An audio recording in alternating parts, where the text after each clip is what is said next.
పరదేశమ్మ ఆశ్రమ ప్రాంగణంలో SD group chairman గురు భవానీ కాండ్రెగుల శ్రీరామ్, గురు భవానీ మద్దాల శ్రీను ఆధ్వర్యంలో శ్రీ కనకదుర్గమ్మ 31వ చండీయాగ మహోత్సవాలు అంగరంగ వైభవంగా నిర్వహిస్తారు. ఈ చండీయాగ మహోత్సవాల్లో భాగంగా శ్రీ గంగా పరదేశమ్మ ఆశ్రమంలో 18 రోజుల పాటు భగవద్గీత నిత్య పారాయణం ఎస్డీ గ్రూప్ అధినేత గురు భవానీ కాండ్రెగుల శ్రీరామ్ సారథ్యంలో భవానీ భక్తులకు 18 అధ్యాయాలు నిత్య పారాయణంతో పాటు తాత్పర్యం భావం భవానీలకు నేర్పించారు. 18 రోజుల పాటు ఈ భగవద్గీత పారాయణం అనంతరం శ్రీ గంగా పరదేశమ్మ ఆశ్రమ ప్రాంగణంలో శ్రీకృష్ణ ద్వారకాధీశుడకు ఎస్డీ గ్రూప్ అధినేత కాండ్రెగుల శ్రీరామ్, సంతోషి కుమారి పొలిమేర ఓంకార్ సూక్ష్మశ్రీ దంపతుల సమక్షంలో ద్వారకాష్ఠుడుకు వివిధ రకాల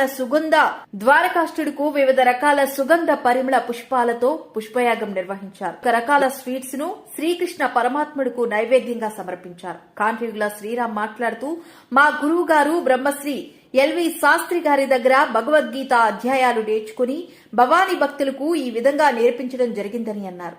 ఇలాంటి మహోత్తరమైన కార్యక్రమాలు చేయడం వల్ల ప్రజల్లో భక్తిభావం పెరుగుతుందని అన్నారు.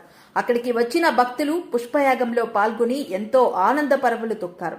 ఈ కార్యక్రమంలో భవానీ భక్తులు, మహిళలు, శ్రీ గంగా పరదేశమ్మ ఆశ్రమ భవానీలు భక్తులు గంగా పరదేశమ్మ భవానీ భక్తుల ఆధ్వర్యంలో జరుగుతున్నటువంటి ఈ యొక్క 31వ చండీయాగ మహోత్సవంలో భాగంగా గత నెల నవంబర్ 21వ తారీఖు నుంచి ఈరోజు డిసెంబర్ 8వ తారీఖు వరకు శ్రీమద్ భగవద్గీత నిత్యపారాయణం ప్రతిరోజు చేయడం జరిగింది. ప్రతిరోజు పారాయణం ఒక అధ్యాయం, అలాగే దాని యొక్క తాత్పర్యం కూడా ఈ యొక్క ఆశ్రమంలోని నా మరియు మా గురుభవాని మద్దాల శ్రీ గారి ఆధ్వర్యంలో ఇక్కడ శ్రీమద్ భగవద్గీత కార్యక్రమం అత్యంత ఘనంగా ఈ యొక్క 18 రోజులు కూడా 18 భాగాలుగా 18 అధ్యాయాలుగా కూడా మేము ఇక్కడ పూర్తిగా నిర్వహించడం జరిగింది.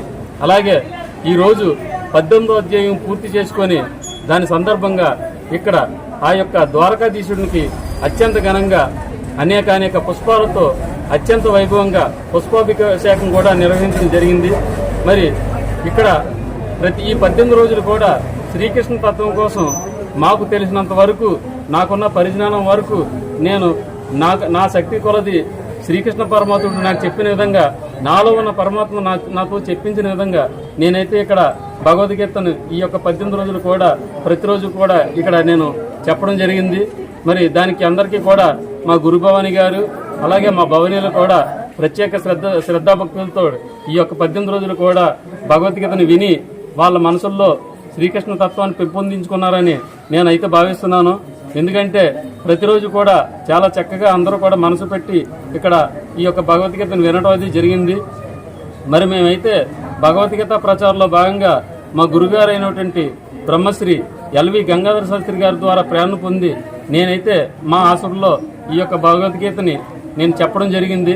నిజానికి నాకైతే భగవద్గీత చెప్పడం అయితే రాదు, కానీ చెప్పేలా ప్రేరేపించింది మా యొక్క గంగా పరదేశమ్మ భవానీ భక్తుల ఆశ్రమం, అలాగే మా గురు భవానీ. ఎందుకంటే నేను ప్రారంభించింది, నేను అనుకున్న సంకల్పం ప్రతిరోజు ఒక అధ్యాయం చదివి ఆ అధ్యాయం తర్వాత తాత్పర్యం చదువుదాం అనుకున్నాను.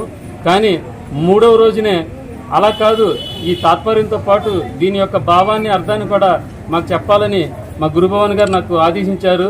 మరి ఆ 3వ రోజు నుంచి నాకేం జరిగిందో తెలియదు, కానీ నేను అలా చెప్పగలుగుతానని కూడా నేను అనుకోలేదు. నాకు తెలిసి నేను చాలా వివరంగానే చెప్పానని నేనైతే భావిస్తున్నాను.